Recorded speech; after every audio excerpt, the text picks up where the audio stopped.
Welcome to our new series, which is going to be centred around our nursery and the 5 P's of nursery work: potting, pruning, propagating, pricking out and prattling about.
Right, what we've got here are some little seedlings that were sown.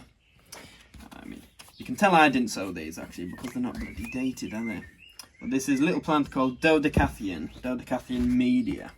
I believe it's actually classed as a primula now, but sometimes called little shooting stars because of the flowers. You get beautiful, at about this time of year, about foot-high spikes of beautiful pink flowers. And these are just some seed that we sowed last year at some point. It'll have been in the autumn, I imagine. We'll have collected the seed, let them go dry. And as you can see, some of them, they've come away quite nicely now. And you've got some still to come. So what I generally do here, what we try to do with our seedlings, we'll leave a few of these still to come, but I'll try and prick out the ones that have actually come with what you'd call true leaves now.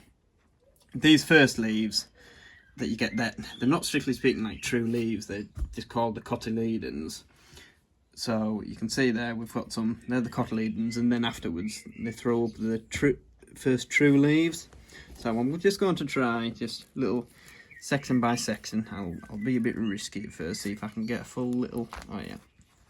It's quite handy when they're not like ended up in a blanket. I can just pull them apart chunk by chunk. You see here, just get these and just tease them gently apart.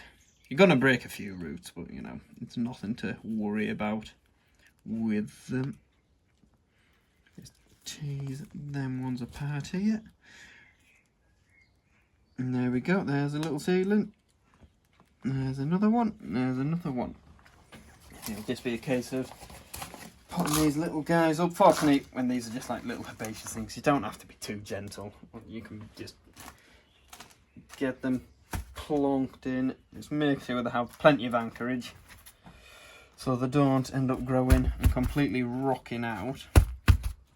And it is just as simple as that. And these guys will get taken up to our little shade cloth that we have set up at the top, just to reduce any sort of stress on them.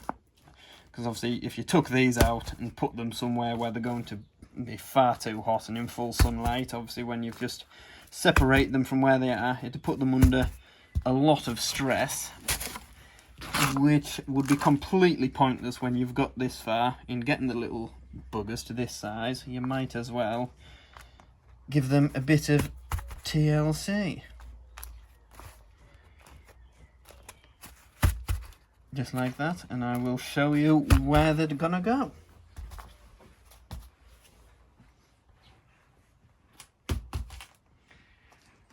Action. Hi there. So we filmed myself pricking out the Dodecathions, and this is where they have come to. It's our little haven underneath this little shaded cloth, away from prying eyes and the customer's hands.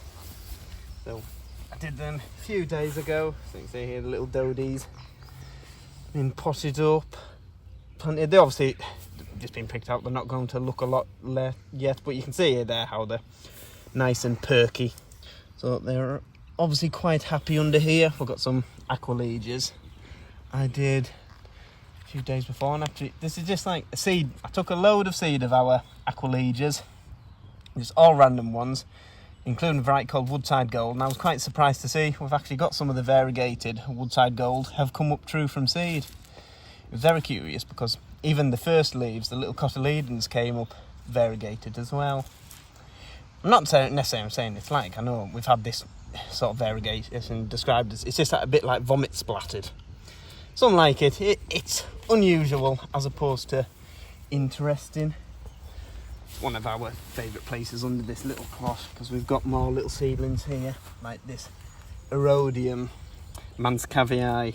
Isn't going to be far off wanting potting up actually, and these were probably only pricked out maybe 6 weeks ago.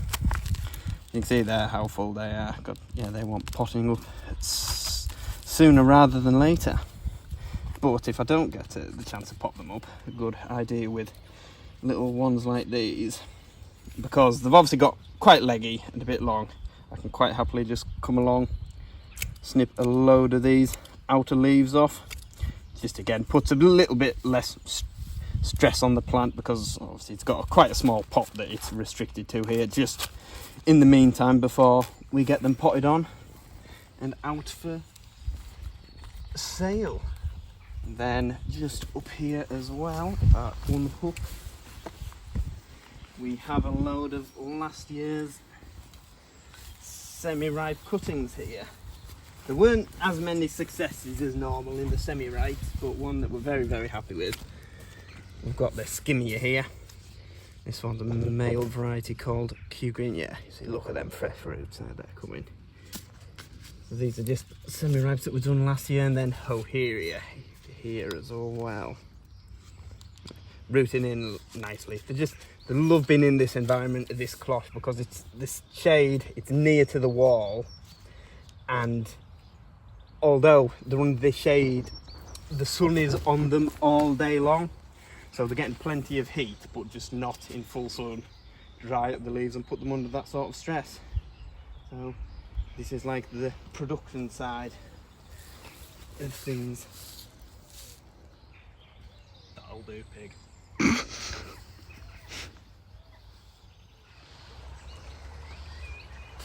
I've been working on the ferns this week. Here they are. If you're feeling gloomy with the state of the world, I'd really recommend spending some time with ferns. They're unbelievably inspiring and uplifting plants. Partly because they're really the first plants, I think, that we would recognise, or most people would recognise as plants at all. They first developed in the late Devonian period, which was 358 million years ago.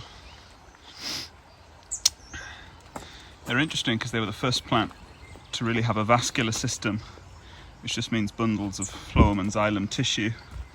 Prior to that, the only plants that existed were bryophytes, algae and lichens. Bryophytes were just a plant without a vascular system. Mosses and liverworts, basically.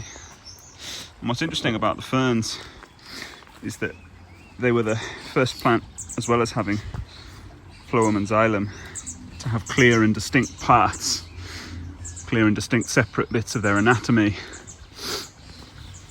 Technically speaking, they're what's called a macrophyle, which means that their leaf comprises of multiple veins. That's venation in plants. Prior to that, plants were microphiles, which meant that they only had the single vein running usually up the centre.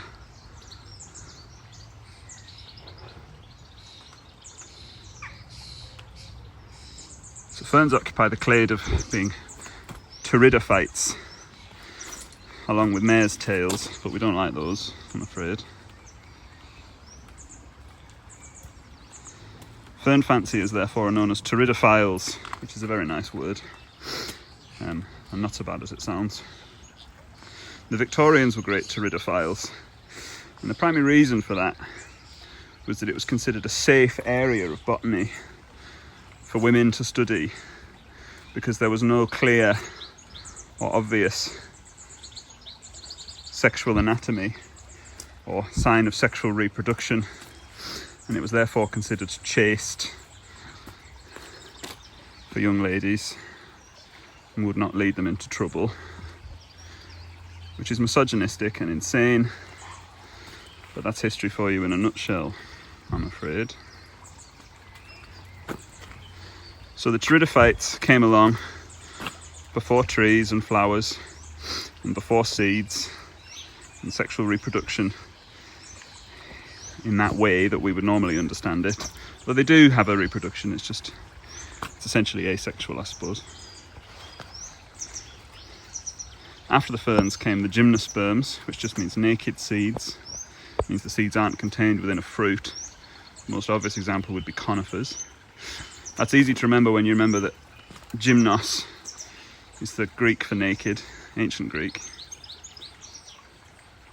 It's the same derivation from which we get gymnasium. The Greeks obviously went to the gym naked.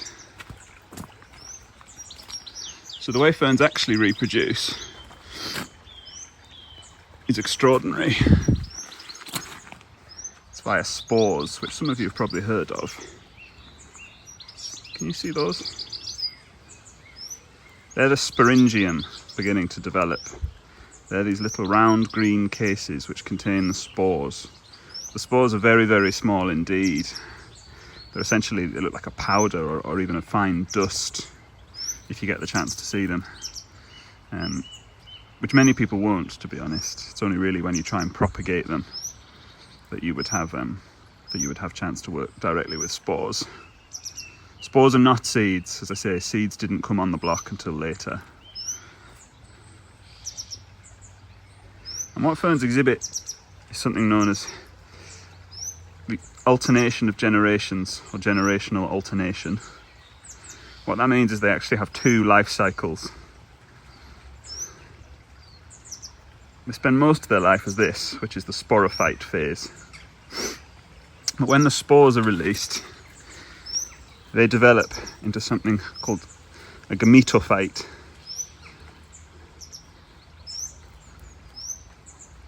The gametophyte is prothallis, which is a strange algae. It is unusual if you see it.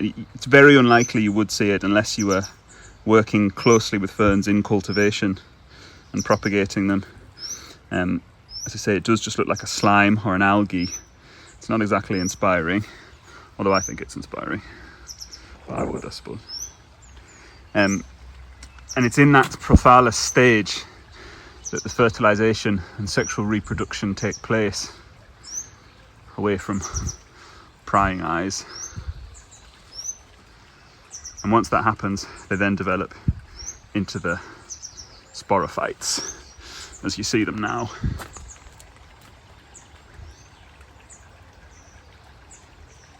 It's really worth thinking about that, you know, that you're around beings that are essentially 350 million years old. And they're before dinosaurs and, you know, most of the plants. Pretty much everything, in fact. Which is truly, truly extraordinary. If you're ungrateful to the universe, the shapes of the world will seem mean and ugly. Rumi said that. Rumi was a poet, for those of you who are interested. But ferns are older than poetry, and they won't break your heart. And I love them. This is a nice surprise. I'm just working on these asplenium ferns. I'm just lurking down in here. This pair of spotty leaves. Can you see those? That is a wild orchid. It's a Dactylorhiza. It's probably Dactylorhiza incarnata, but it might also be Dactylorhiza fuchsii, which is the common spotted orchid. It's hard to say when they're not in flower. They grow wild not so far from here. This one's obviously just a self-seedling in a pot. So if you're out walking and you see these spotty leaves in the meadows, you must be very careful of them because they're rare and very special. It's a monocot. It's monocot leadinus, which amongst other things just means that the veining in the leaf is parallel. We call that parallel venation, which means that they run up the veins. You can just see, without interconnecting veins, which is to say reticular to venation, happens in eudicotyledonous plants, but very seldom in monocots. The Orchidaceae is obviously the family, being an orchid. I'll pot this one up separately and look after it, because they're so special and lovely. You see, you've got me going now, for God's sake, Lisa. Honestly, you can't get the professional people, can you? Just laugh at me. Welcome to our new series, which is going to be centred around our nursery and the 5 P's of nursery work. Potting, pruning, pricking out, prattling about. That's 4. Bollocks! What's the 5th?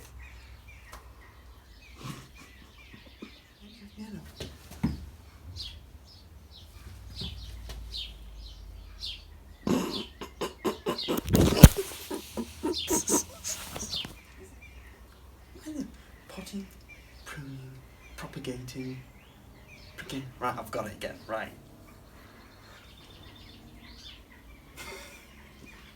Welcome to our new series that's going to be centred around our nursery and the 5 P's of nursery work.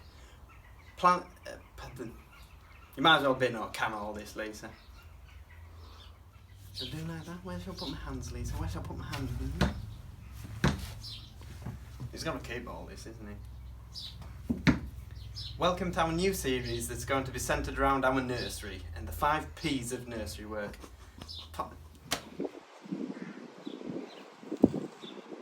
Lots of people have been asking about these, these aren't in pots, although they may look like they are. They've just gone in all the cracks along here. Oh, cheeky. Mm-hmm. Along with that dock there. It's not a dock. The dock there is actually sorrel. Yeah, Rumex sanguinea. It's actually quite nice. A lot of people ask for it, but it gets pissing everywhere. It looks nicer before it does that. Easy money. Anyhow. The Lictrum aquilegifolium, so that means it looks like a leaf like an aquilegia. They have these lovely flower heads. These are gone to seed, and then these will. Ooh, there we go. There'll be more next year. So because these are seedlings, they've come in all different colours.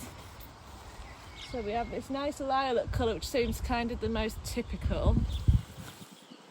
And then there is a lovely white one round the corner. I've got one over there as well. What you might call baby pink, I suppose, here. Yeah, that's more of a pink. We have them for sale, just the seedling ones, so they're a bit of a mix. Beautiful, there's like little fluffy plumes of clouds, aren't there? Proper white one here, but it's just about finished. It just gets everywhere. It makes a mockery because some numpty took the seed last year far too early, so the bloody seed cases didn't open. Naturally, they almost look a bit like cow parsley there, don't they? Like the seed heads. Well, that's a way not to sell the thing, isn't it? Yeah. There is a more refined form, which is the Lictrum delavei, which I don't really have. Which has, it's a beautiful form. Has a layered effect. Flowers a lot later. There might be up in that border actually. It's typically a lot slower to get away, and it's a lot weaker. Sometimes meadow rue is what it's called, and we did some Rockburnianum, which has a lot smaller, more delicate flowers than that one, but it's a massive plant. Yeah. By the time it's finished, they're about 6-7 feet. Yeah, way bigger than it. And we did these from seed actually, and this one we got loads from. We did the same amount of delavei, and we got less. Yeah, we probably got. I'm trying to remember now how many trays. I think we probably got about a 5th of delavei compared to Rockburnianum grow from seed. They're all perfectly hardy. I think they're meant to like damper, but I've grown them in very dry under a tree. So Once they're away, aren't they? They're a great thing. Beautiful. This is Thalictrum black stockings, hence the near black stems. It's very similar to Aquilidra. We were just wondering what its middle name was, but we don't know. With a similar but darker flower. Its leaves are a little bit different, so I think it's probably just a hybrid of Aquilidra and another one. It soon fills an area in this cell seeds as well, actually. You're not a fan, but I like black stockings. No, I like this one. I think black stockings suit me personally, but not everyone else agrees. I like this very refined. This is Delavei. It might be album because I think we had both here, or it might be. This is straight Delavei. You can see the difference, but because Delavei is much comes through complete lime green. And they'll have almost like gypsophilia flowers, lots of tiny little flowers, purple little balls that open up. And when it gets mature, you get proper layering, almost like a Cornus controversa. It's the kind of thing you need to plant it and give it room.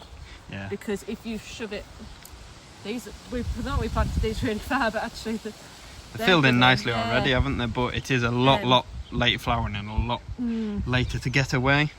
I've had this years and I've not killed it. I've killed plenty under a tree. But it is very. I think it's very refined compared to this and the Aquilidra folium, but they just do different jobs really. They're maybe not comparable. Yeah. The sort of thing, if you have the space, you want both in your garden because it covers two seasons. This is Delavei, which is a purple. There's Hewitt's double, which we have trouble getting hold of now. Yeah. Which is a double. It's one of them. It's a double flowered, but it's almost pointless because the flowers are so small in mass. You barely see the double in.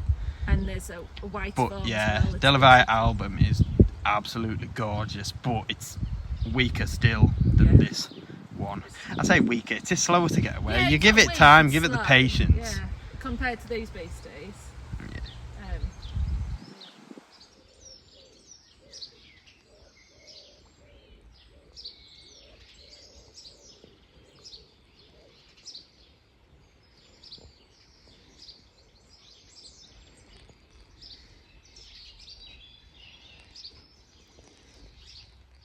This is Murph.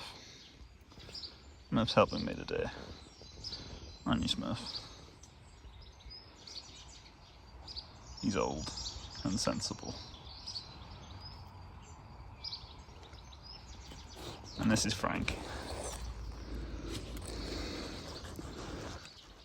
Who's not? Hello, we're in the pottage and we have bad news. The bad news is shallots. Those of you who saw our standalone video in here a couple of weeks ago will know that one variety and a tiny bit of another were dropping off. They were wilting, they're gone mushy and they're rotting in the ground.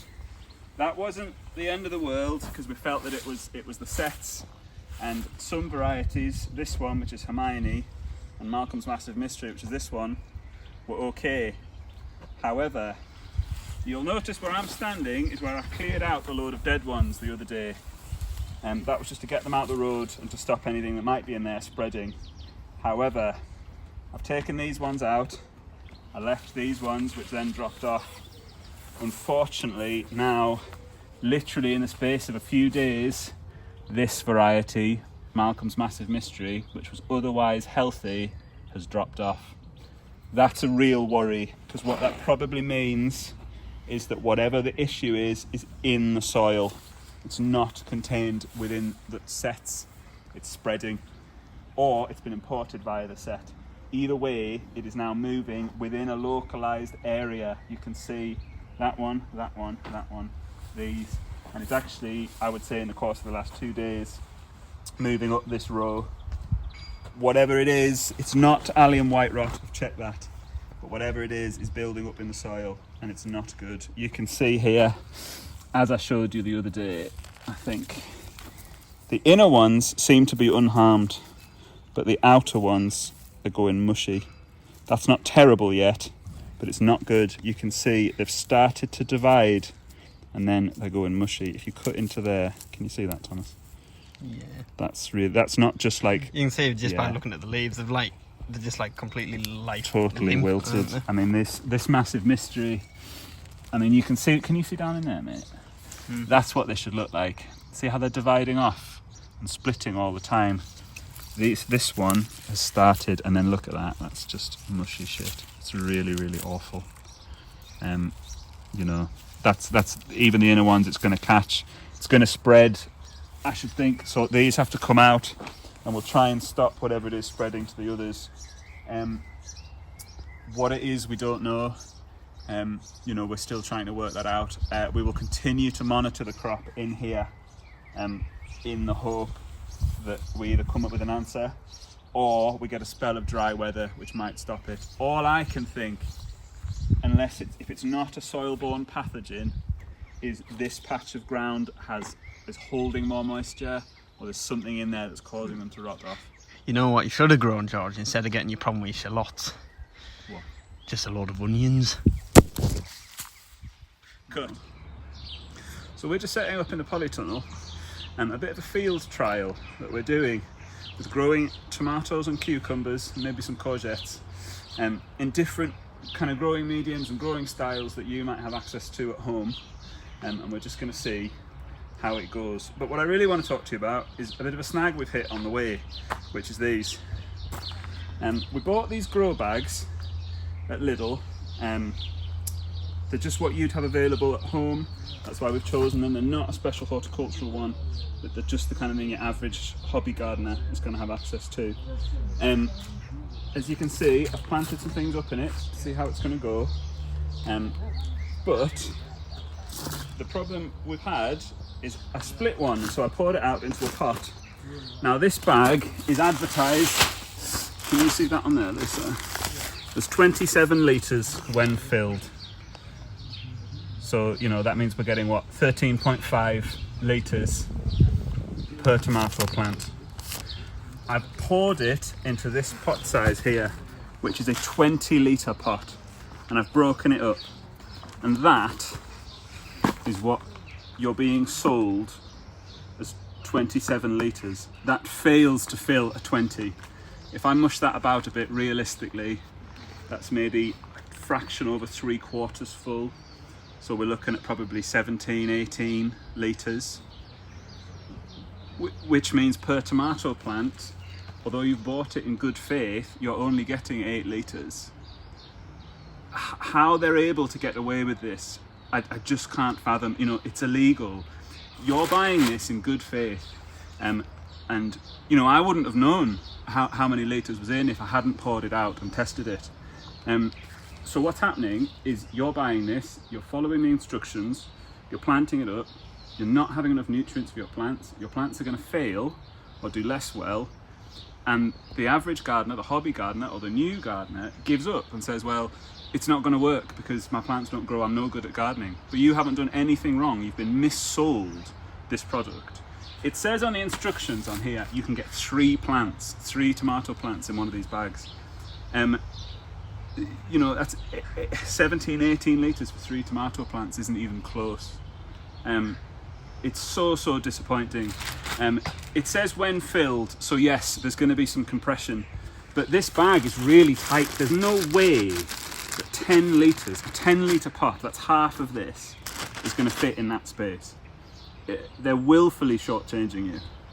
And we're quite happy to say it on record because it's just wrong, it's morally wrong, it's unethical, and it's setting people up to fail, and it's not fair. So please, please, please don't buy this product, it's shit. Right, yes, it's a beautiful shrub. This one, it has a bit of a curious story, actually, because the one that was originally here, I think about 4 years ago now, died, and we were very sad because we thought we'd lost it because it was a beautiful specimen. About half as wide again as this one, and it sadly died one winter, and it's proved relatively difficult to propagate, and the cuttings rooted, but it was in the weaning stage.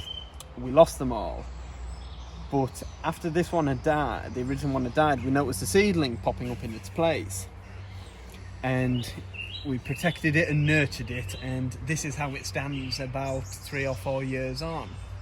And this is called Abutilon vitifolium. It's an absolute Stunning shrub. You can see it's got that very typical sort of mallow flower. Just a single simple run of petals, and it's a really striking thing. Not typically meant to be that hardy, but that is why we believe this one grows so nicely, because it's very, very sheltered here. It's got the protection of the hedge, the big conifers there, and it's quite striking because obviously when they've fully formed, the flowers look almost white when they're fully opened, but if you look generally through it, particularly in bud, they're noticeably blue. But then overall it has a beautiful blue hue to it. And I mean, this one stands at about, I'm going to go in metres, it's 4 metres tall. That'll be about 12 foot, isn't it, in you know, analogue. It's a really, really striking thing, but we will have to try growing it from cuttings. I will try to remember to do, because it does from semi-ripes, and last time we did it, the issue was, like I say, when we weaned them and potted them up, they just all died, and we believe it's simply because they were actually given too much love. They were watered too frequently, and the slowly but surely just rotted. Because here, as you can see with the conifers there, it's in extremely dry, and which will be quite malnourished soil, but I mean, this bugger's thriving, so we shall have to give it a try again, and then I'll hopefully have some to sell to make me some money.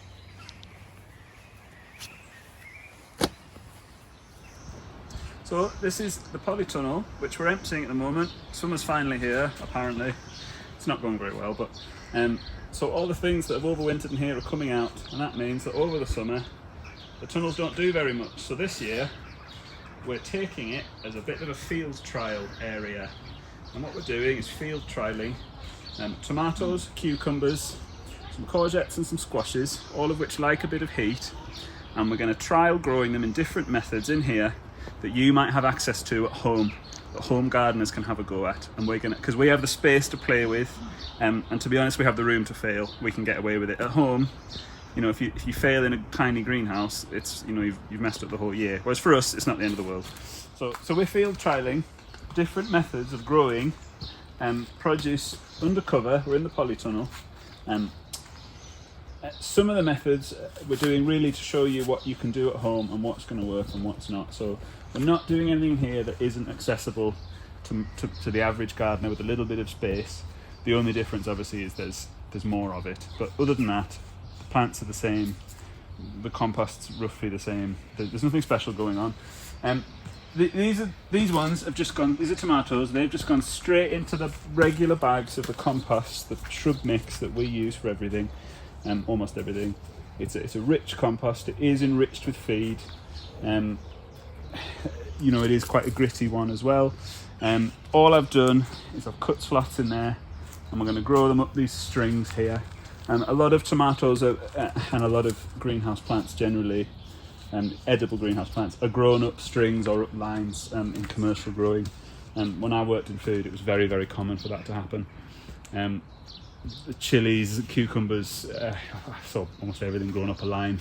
A lot of that's done with what's called NFT, which is nutrient filtration technique, which is dystopian and horrible, but you know. But anyway, this is more of a control. So these are the plants that are being given essentially ideal conditions. They've got 60 litres, well 55 to play with, 2 to a bag. These are the ones I expect to romp away. So they'll just act as like our control. These guys here are in pot waste. This is another category. So these are cucumbers. That one's market more, and this one's a gherkin, which is a cucumber. But it's National Pickling, that one, which was named by the National Pickling Society, which is a thing, which is nice to know. These are just shoulderings from when we've done ferns and things a couple of weeks ago. We just wanted to know, you know, what kind of impact that's going to have. You know, logically, yes, it will be lower in nutrient, but we're going to feed these plants with a liquid feed. It'll just be interesting to see what they do. They're in 20s, so they should have enough in there. But that's just to see whether it can be done with old compost and pot waste. All I would stress about that is it's not the same as soil you've dug up from your garden. don't even bother trying to grow with that. The structure's just not right for this. So that's one. And then the other one, the other method is these grow bags here. We've already filmed a short feature of me ranting about these, but that aside, all I've done is the same as I've done over there with the compost, is I've cut slots in, put these in, and they're going to climb up these lines. That's a bit of a pissy one, but it's going to get away. I'm not worried about it. So we'll see how they go. I mean, we've got all the different varieties in that we're growing this year, which is, I think there's 4 varieties. There'll be some variance, but obviously we have it between all the different mediums, so we'll see what it does. And then over here, I'm just experimenting with the grow bag compost, but tipped into a 20 litre, just to see whether the depth makes any difference. Because it might be that in a domestic setting, it's cheaper sometimes to buy grow bags and empty it into a pot than it is to buy compost, which makes no sense, but it's just one of those things. So we'll see how we go, and we'll keep checking back with you to let you know what's doing well and what's not. Right. If you look across these hookeras, ladies and gentlemen, you might see some things poking up that aren't just normal weeds. Now, I know hookeras can sometimes look like, you know, colourful lettuce or cabbages, but what we've got there is some salad leaves growing within them. Now, this is an example of poor plant hygiene, because whoever it is who grows the vegetables has somehow, some way, managed to contaminate these beautiful hookeras with friggin' salad. Now, I mean, obviously, maybe it, you know, was done with the intent of, you know, having a little snack as you're weeding.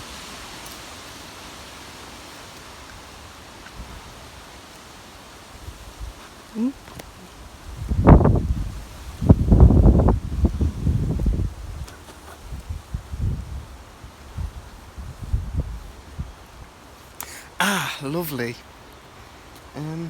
But yeah, I mean, I don't know who could have done this, but perhaps George, you know, he'd be able to spread his seed elsewhere if he didn't spend so much time with ferns. And cinematic pan. What about George? Hello, Thomas. We're taking Diassia cuttings today. I've just been dressing down the Diassias. This is Personata. It's a South African plant, so far as I'm aware anyway. It's probably one of those plants that grows way up on the veld up there. It's now considered in this country kind of like a cottage garden plant. This is a very upright form. To its detriment in a pot, it can get a bit too much. But in the border, it'll just support itself, and it's quite funny. It's very leggy and a bit fragile, isn't it? Yeah, and it can etiolate, which just means become leggy, without enough light. But this is what we've got off it. This is all the material, and we're going to take some cuttings. What I'm going to do is, that's my cutting mix here. A cutting mix is very, very sharp, which just means it's very free draining. That stops them rotting off. And gives them a chance to strike root more easily. So this is, what do you reckon, mate? About 50-50? Yeah, no, compost, I'm going like 50-50. Compost to grit and then perlite. Perlite's just a treated volcanic rock. And we're going to take a couple of nodes here. Just to give you a quick intro of a stem, you have the node, the internode, and then the next node. The leaf and the leaf axil. Okay, these are opposite pairs, so they're opposite leaved, which means they go pair opposite each other, as opposed to alternate leaved, which would go 1, 2, 3, 4, or walled leaved, which would go round like that. So these are opposite leaved, which does make it a bit easier for taking a cutting.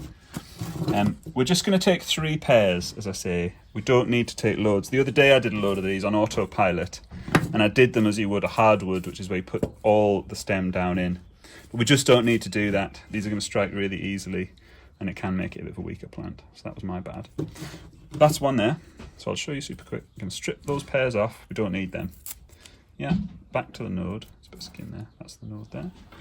Drop it in the rooting hormone, and I don't want that to clog on there. It can make it worse, so I'm going to flick it off and just down into the pot like that. The reason you cut underneath a node, you don't want to cut in the internode there, you want to cut underneath the node. That's because at that point, the plant has the highest concentration of meristematic tissue. Meristematic tissue is the area of cell division. It's literally where life's happening. And that means you're much more likely to get root from there. Something like a diacia, its meristematic tissue is highly totipotent. The totipotency of meristematic tissue is its ability to strike or form new tissue of another kind, which is to say, in this instance, stem tissue cells are able to turn, due to their totipotency, into root tissue.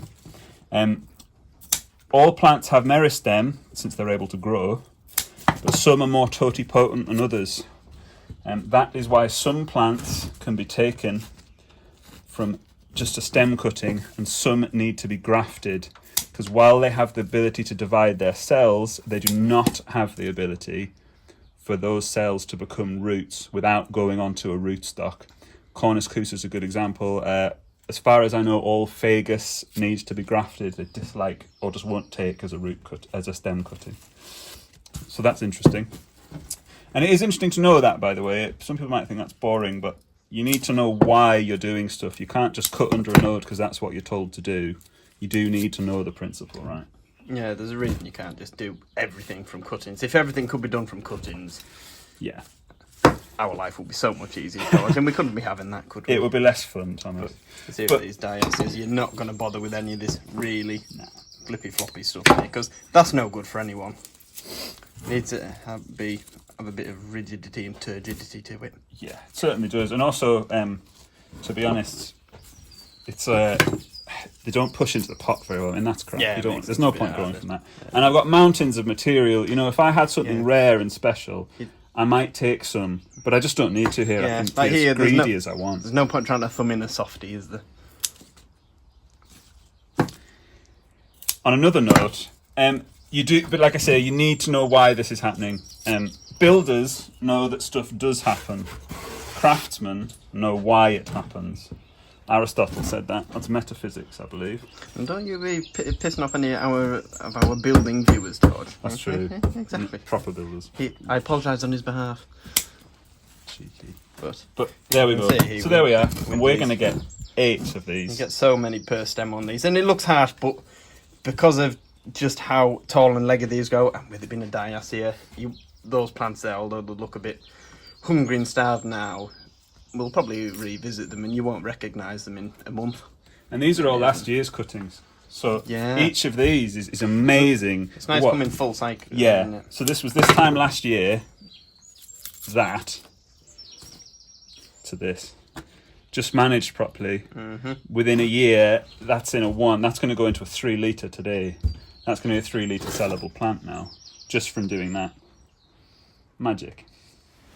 We hope you've enjoyed this video. Obviously it's our first one that we've done in this way, so if there's anything you'd like us to do differently or change, or anything you would like us to cover, just feel free to let us know in the comments and we shall bear that in mind for future episodes. And if you don't mind me, I'm just going to have a snack on some contaminated plants. Got some sanguisara in there. Nutty.